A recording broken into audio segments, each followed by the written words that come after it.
नमस्कार दोस्तों, I hope आप अच्छे होंगे। क्या आपको पता है 62 साल पहले आया वो हिट गाना जिसे लता मंगेशकर ने अश्लील कहकर ठुकरा दिया था।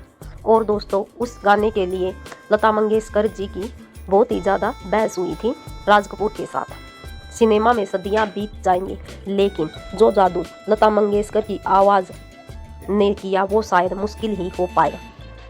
लता मंगेशकर दीदी ने अपने कैरियर में एक से बढ़कर एक गाने गाए। राज कपूर से लेकर करीना कपूर तक उन्होंने अपनी आवाज़ दी थी। मधुबाला से लेकर माधुरी को भी उन्होंने अपनी आवाज़ दी थी। हालांकि लता ने कैरियर में कुछ गाने ऐसे भी रहे जिन्हें उन्होंने गाने से सीधे तौर पर मना कर दिया और बाद में वो गाने बहुत ही ज़्यादा हिट हुए थे। आज बात उसी गाने की कर रहे हैं। आज जिस गाने की हम बात कर रहे हैं, जिसे लता मंगेशकर ने गाने से इनकार कर दिया था, असल में वह गाना था कोई और गाना नहीं बल्कि साल 1964 में आई फिल्म संगम का गाना मैं क्या करूँ राम मुझे बुड्ढा मिल गया। इस गाने को यूं तो लता जी ने अपनी आवाज़ से सजाया था, लेकिन इस गाने को पहले उन्होंने गाने से मना कर दिया था। बात कुछ ऐसी हुई, मंगेशकर हमेशा से ही ऐसे गानों के खिलाफ रही थी जिनमें कोई अश्लील शब्द या थोड़ा सा भी अल्लड़पन हो। वो नहीं चाहती थी कि कोई भी ऐसा गाना गाए जो उन्हें थोड़ा सा भी शर्मिंदा महसूस कराए। संगम का ये गाना जब उनके पास आया तो उन्होंने इसे गाने से मना कर दिया क्योंकि गाने के बोल डबल मीनिंग लगे थे। हालांकि बाद में संगीतकार शंकर जयकिशन और राज कपूर के ला कहने पर वो मान गई।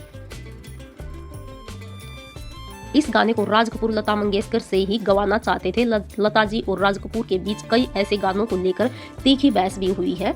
इसके किस्से भी बहुत ही ज़्यादा मशहूर है।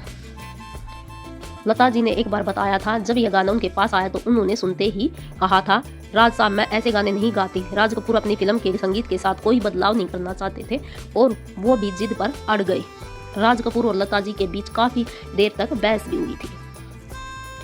लता जी उनकी आवाज़ और छवि इस तरह के चुलबुले और शरारती गानों के लिए कतई नहीं है। वो इस गाने को फूड और डबल मीनिंग मान रही थी। राज कपूर जानते थे कि लता जी को मनाना बहुत ही मुश्किल है। इसके बाद उन्होंने नाराज होने का नाटक किया। लता जी से बात करना उन्होंने बंद कर दिया। आखिर में लता जी मान गई और गाना गाने के लिए तैयार भी हो गई, लेकिन उन्होंने कहा कि वह इस गाने को अपनी शर्त पर गाएगी। उधर फिल्म का संगीत तैयार करने वाले शंकर जयकिशन भी लता जी को मनाने में लगे हुए थे।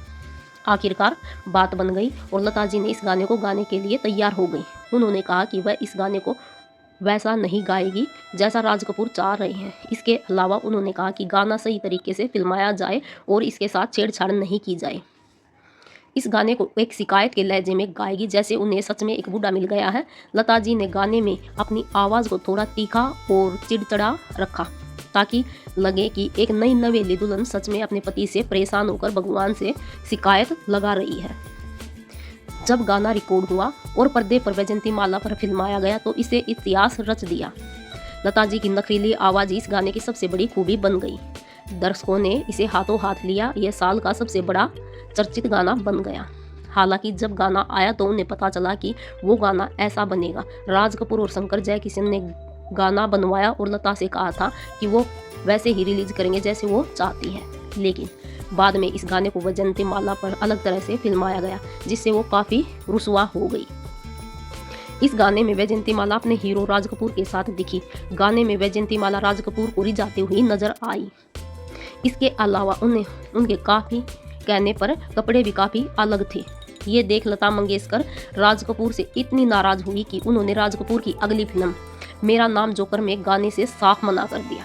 बाद में राज कपूर ने लता को हटाकर आशा भोसले से गाने गवाए।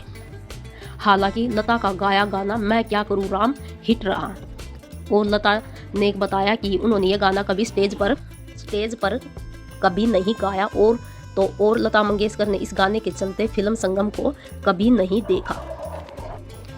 गाने का संगीत शंकर जयकिशन ने तैयार किया था और इसे लिखा था हसरत जयपुरी ने।